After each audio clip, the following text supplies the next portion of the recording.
Lecture 57। Page 1। Punjab Haryana का मैदान। यह मैदान राजस्थान के मैदान तथा गंगा के मैदान के बीच उपस्थित है। इस मैदान की पूर्वी सीमा का निर्धारण यमुना नदी के द्वारा किया गया है। यह एक उपजाऊ समतल मैदान है जो अपनी उपजाऊ क्षमता के लिए जाना जाता है। इस मैदान की सबसे बड़ी विशेषता दोआब की उपस्थिति है। इस मैदान में उपस्थित प्रमुख दोआब निम्न हैं: 1. बिस्ट दोआब, व्यास और सतलुज। 2. बारी दोआब, व्यास और रावी। 3. चास दोआब, चेनाब और झेलम। 4. रचना दोआब, रावी और चेनाब। पेज 2। उत्पत्ति। पंजाब हरियाणा का मैदान एक निक्षेपणात्मक मैदान का उदाहरण है जिसके निर्माण में सतलुज, रावी, चेनाब, झेलम और व्यास नदियों द्वारा अवसादीकरण की भूमिका है। जलवायु। इस मैदान की जलवायु शीतोष्ण कटिबंधीय जलवायु है जहां ग्रीष्म ऋतु में अधिकांश वर्षा होती है। इस मैदान में शीत ऋतु में पश्चिमी विक्षोभ के द्वारा वर्षा होती है। औसत वार्षिक वर्षा 70 से 100 सेंटीमीटर तक होती है। मृदा तथा वनस्पतियां।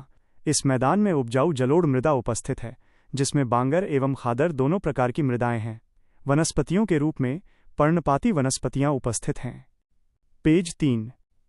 आर्थिक क्रियाएं। कृषि कार्य। पंजाब हरियाणा के मैदान में उपजाऊ जलोढ़ मृदा की उपस्थिति है। औसत वार्षिक वर्षा 70 से 100 सीएम होती है तथा सिंचाई की सुविधाओं का भी पर्याप्त विकास किया गया है। यही कारण है कि इस मैदान में सघन कृषि कार्य किया जाता है। प्रमुख फसलों के रूप में गेहूं, मोटे अनाज, चावल, सब्जी, दलहन तथा कपास का उत्पादन किया जाता है। पशुपालन भी प्रमुख व्यवसाय है। इस क्षेत्र में अनुबंध कृषि, कॉन्ट्रैक्ट फार्मिंग भी की जाती है। उद्योग।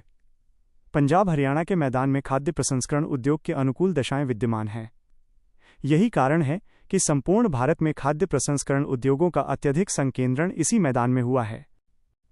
पेज 4। सूती वस्त्र उद्योग तथा डेयरी उद्योग भी स्थापित किए गए हैं।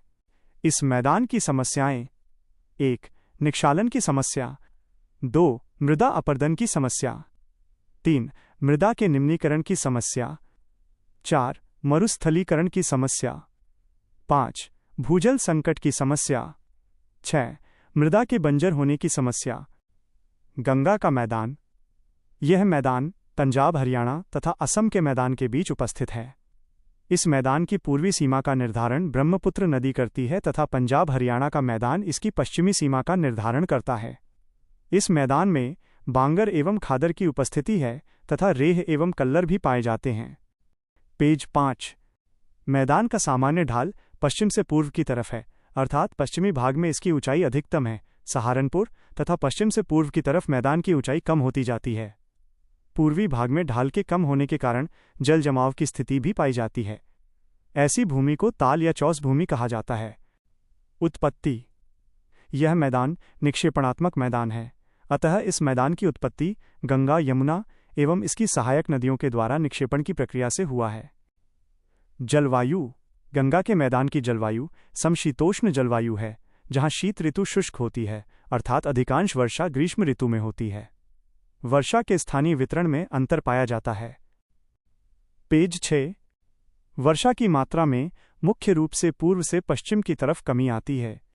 मृदा तथा वनस्पति। इस मैदान की मृदा जलोढ़ उपजाऊ मृदा है जहां पुरानी मृदा के रूप में बांगर एवं नवीन मृदा के रूप में खादर उपस्थित है। वनस्पतियों के रूप में पर्णपाती वनस्पतियां पाई जाती हैं। पूर्वी भाग में आर्द्र पर्णपाती और पश्चिमी भाग में अर्धशुष्क पर्णपाती वनस्पतियां उपस्थित हैं। आर्थिक क्रिया। कृषि। इस मैदान में कृषि तथा कृषि संबंधित गतिविधियां प्रमुख आर्थिक क्रिया है। रबी, खरीफ तथा जायद तीनों प्रकार की फसलों का उत्पादन होता है। चावल, गेहूं, गन्ना, मोटे अनाज, दलहन एवं तिलहन, जूट एवं सब्जी का उत्पादन प्रमुखता से किया जाता है। पेज 7। पशुपालन भी एक प्रमुख व्यवसाय है। उद्योग। कृषि आधारित उद्योग जैसे चीनी, जूट, कपड़ा उद्योग, खाद्य प्रसंस्करण उद्योग प्रमुखता से स्थापित किए गए हैं। डेयरी उद्योग भी प्रमुख उद्योग है। समस्याएं: 1. निक्षालन की समस्या। 2. मृदा अपरदन की समस्या। 3. मृदा के निम्नीकरण की समस्या। 4. मरुस्थलीकरण की समस्या। 5. भूजल संकट की समस्या।